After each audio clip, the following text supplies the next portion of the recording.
It was 4:11 p.m. on a blistering July afternoon in Glendale, Arizona, when Officer Jenna Crowley flicked on her cruiser's lights and swung in behind a gleaming pearl-white Audi e-tron that had just glided across 3 lanes on West Camelback Road without signaling. Truth be told, Jenna normally ignored minor lane change slips this close to shift change, especially when the asphalt shimmered like molten glass and her Kevlar vest clung to her uniform like plastic wrap. But something about the Audi's spotless electric SUV with Nevada plates, all-black rims, and windows tinted darker than state law allowed etched at the back of her thoughts. Maybe it was the frustration of a long day. Maybe it was the buried memory of her field training sergeant telling her that gut feelings save lives. The Audi slowed and rolled onto the shoulder beside the fenced edge of Desert Mirage Golf Club. Jenna parked 4 car lengths back, thumbed the latch on her sidearm, then paused. She could see only a silhouette behind the wheel. Slim build, neat posture, hands already visible at 10 and 2. She approached, boots crunching on brittle gravel. The window hummed down halfway to reveal a composed, dark-skinned woman in her mid-40s. Her afro-textured hair was cropped in a precise taper fade, and she wore a charcoal blouse with the cuffs rolled once, revealing a simple bracelet rose gold, understated. Her eyes were hidden behind mirrored aviators. "Good afternoon, officer," the driver said, voice low even, and warm enough to melt ice without losing any authority. "Is there a reason for the stop?" "You changed lanes without signaling," Jenna replied, glancing over the driver's seat. "No perfume, no clutter, not even a fast food wrapper. License, registration, proof of insurance." "Of course." The woman moved with surgical precision low enough for Jenna to track every motion, confident enough that Jenna felt oddly scrutinized herself. A leather card wallet emerged, followed by a laminated insurance sheet. "Name on the Nevada license: Sinclair, Maya Elise." Jenna carried the documents back to the cruiser but didn't run them immediately. Heat poured through the open door as she sat, eyes locked on the Audi's side mirror. Maya Sinclair hadn't flinched once. What's she doing in this neighborhood, Jenna wondered. Just a mile north sat Luke Air Force Base, with a restricted access gate that funneled a steady stream of out-of-state contractors and pilots into downtown Glendale. But the golf course side street was mostly retirees and CEOs. Jenna got out again, forcing calm into her stride. "Miss Sinclair, where are you headed today?" "Back to my hotel downtown," the woman answered. "Hampton on 59th. Were you visiting the base?" "Briefly." "For what purpose?" Sinclair turned her head just enough that the mirrored lenses caught Jenna's reflection. "Work." "What kind of work?" Jenna pressed, irritation pricking her collar. "I'd prefer not to discuss classified tasks on the roadside, officer." Classified. Jenna's pulse thumped harder. She hated riddles. "Step out of the vehicle, please." Sinclair's lips parted in a small breathes, though disappointed but not surprised. She removed her aviators, revealing calm hazel eyes, then reached into her inner blazer pocket. Out came a black trifold wallet. It opened to gold. Federal Bureau of Investigation. Special Agent Maya E. Sinclair. The badge caught an arc of sunlight. The photo matched the woman exactly. A sensible cop might have nodded, apologized, and sent the agent on her way. Pride, however, made Jenna's chest swell. She'd been on the force 4 years, always dreamed of detective grade. No out-of-state agent was going to stonewall her. "That's supposed to mean something?" Jenna asked, voice coming out sharper than intended. Sinclair's face stilled. "It means you verified my identity as a federal officer. Am I free to leave?" "Not yet." Jenna planted herself wider. "Let's talk outside the car." A flicker half-sigh, half-calculation crossed Sinclair's features. "I'll be making a call first." Jenna smirked. "You think I care who you phone?" Sinclair didn't answer. She tapped a single shortcut, lifted the phone. "It's Sinclair, Camelback and 105th. Blue team, roll in." She ended the call, no names, no panic. Then she folded her hands on the steering wheel. Jenna felt her cheeks heat. "Playing games won't help you." Inside the Audi, nothing moved. Outside, the desert air vibrated with cicadas, then soft, but definite the crunch of tires behind Jenna's cruiser. She turned. A matte black Chevy Suburban eased to a stop, Another pulled in behind it, unmarked plates shining. Two women in suits stepped out, radios in their ears. One was a compact Latina with a no-nonsense bob. The other, a tall, rangy white woman whose gaze swept across Jenna like a thermal scanner. "You Crowley?" the tall agent asked. "Officer Crowley, Glendale PD," Jenna said, spine rigid. "Who are you?" "Stand by." The woman's badge flashed Homeland Security Investigations. They didn't even glance at Sinclair. They didn't need to. The Latina agent checked her watch, then looked at Jenna. "Has Special Agent Sinclair been charged?" "She wasn't cooperating," Jenna said. "None. Cooperation isn't a crime." The agent's voice was cool, lethal. "Is she suspected of any offense?" "She failed to signal." The woman blinked once, as though tasting lemon. "You've detained a federal counterintelligence lead for failure to signal?" Jenna's mouth opened. No words came. Another vehicle appeared, sleek silver Kia Stinger, government plates. A compact black woman in a navy skirt suit stepped out, heels clicking.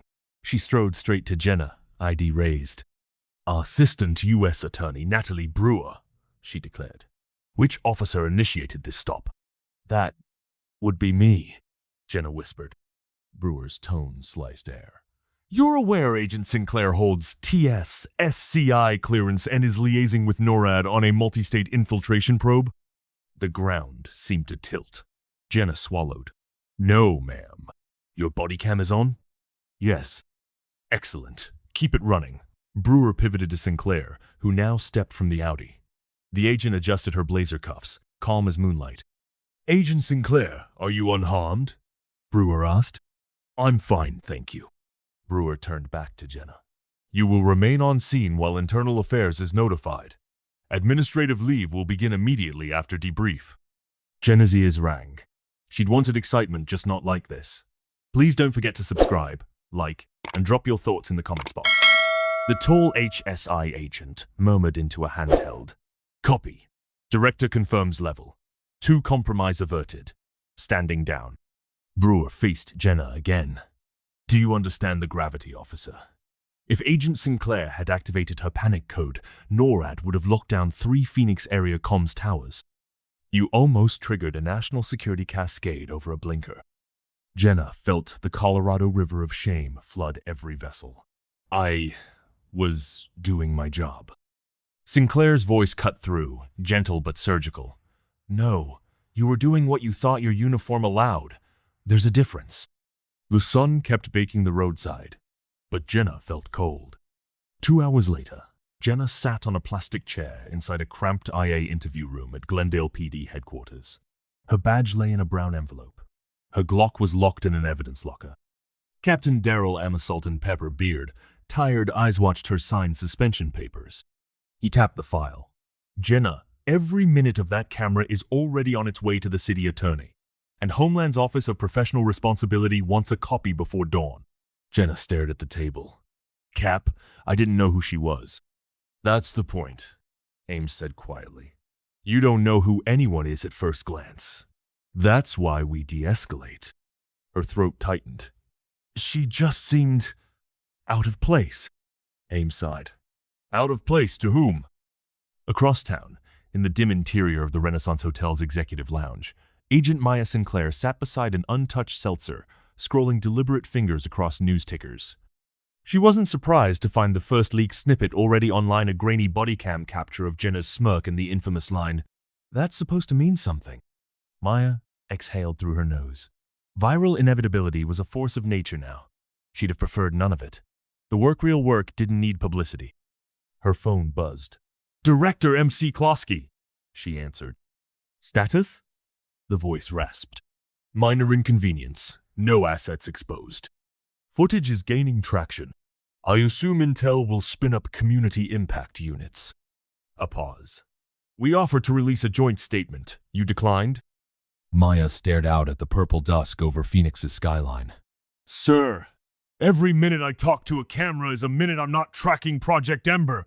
Let the video speak." Overnight, the clip detonated across platforms. Signal fail rocketed into trending columns. Cable hosts looped the 15 seconds where Sinclair quietly displayed her badge and Crowley rolled her eyes. Think piece engines revved. Race, gender, authority, and the paradox of professionalism. In a Glendale bungalow, Jenna watched it unfold with nausea blooming behind her sternum. Commenters redubbed her Blinker Becky. Memes layered sunglasses over her face with the caption, "That badge looks fake, says the expert." Her older sister, Maureen, texted, "Jenna, log off. This'll pass." But Jenna knew memory foam of the internet never fully rises. Days stretched into a week. Glendale PD scheduled mandatory bias and federal protocol refreshers. The city manager's office fielded petitions both condemning and defending Jenna. In living rooms from Mesa to Milwaukee, families replayed the moment when Sinclair stayed utterly calm while SUVs materialized. The silence that followed carried weight heavier than any shouted obscenity. At Dr. Calhoun's barber parlor in downtown Phoenix, a Saturday crowd debated in stereo. Officer got shown up by a sister who kept her cool. "Nah, man. Anybody else, they'd have lost it. That's discipline." And the twist? The cop's a woman too. Shows bias ain't a one-way street. Inside a secure conference room at Luke Air Force Base, Maya debriefed NORAD liaisons on her real case. Suspected infiltration of a hypersonic drone prototype. A major turned the conversation off topic. "Ma'am, our spouses are pinging us about that traffic stop. You plan to speak publicly?" Maya lifted a brow. "I plan to finish this operation. I'll leave the soundbites to others." By day 9, the storm seemed to drift to other news until the unexpected twist landed. A 20-second dashboard camera clip, recorded by a passing driver, surfaced on Reddit. It showed a different angle. Jenna's cruiser drifting slightly across the white line moments before the stop. Eagle-eyed viewers pointed out that Jenna herself hadn't signaled. The hashtag morphed into double standard. Late that evening, a local ABC affiliate caught up with Glendale PD Public Information Officer Sergeant Lena Russo. On camera, Russo confirmed, Officer Crowley's cruiser is also under review for the same traffic infraction cited to Agent Sinclair. Comment sections exploded. The storyline wasn't just bias, it was hypocrisy. In Glendale's Vista Verde Community Center, a town hall overflowed. City Council candidate Ramon Delgado addressed the crowd. "Ask yourselves," he said, "how many times does something like this happen without a suburban of feds showing up? Without a viral clip? Our policies must protect every driver, not just the ones with clearances." Applause thundered. Jenna, meanwhile, sat in her dark apartment, blinds drawn. Every knock at the door made her flinch. Her union lawyer advised absolute silence. Any apology now looked strategic. She replayed the body cam at half speed. She watched her own face twisting into a grin she no longer recognized. She paused at the instant Sinclair's badge appeared, gold and irrefutable, and saw herself glance away, refusing to let the truth in. A single thought pounded. Why didn't I just let her go? Maya Sinclair, too, found no rest. She'd spent 19 years cultivating an operational profile invisible to enemies foreign and domestic. Now yoga instructors in Vermont knew her face. Colleagues sent supportive texts, but underlying every message was an unspoken sentiment. Glad it wasn't me. One afternoon, while reviewing drone factory badge logs, she received a secure call from Deputy Director Lily Okafor in D.C. "You're a symbol now, Maya," Okafor said. "I never asked." "Symbols don't ask, they happen. People want you on a panel Women of Color in Federal Service. That panel will still exist when we neutralize Ember. Put me down as regrets." 17 days post-stop, Glendale PD's internal affairs findings leaked. The report documented a pattern.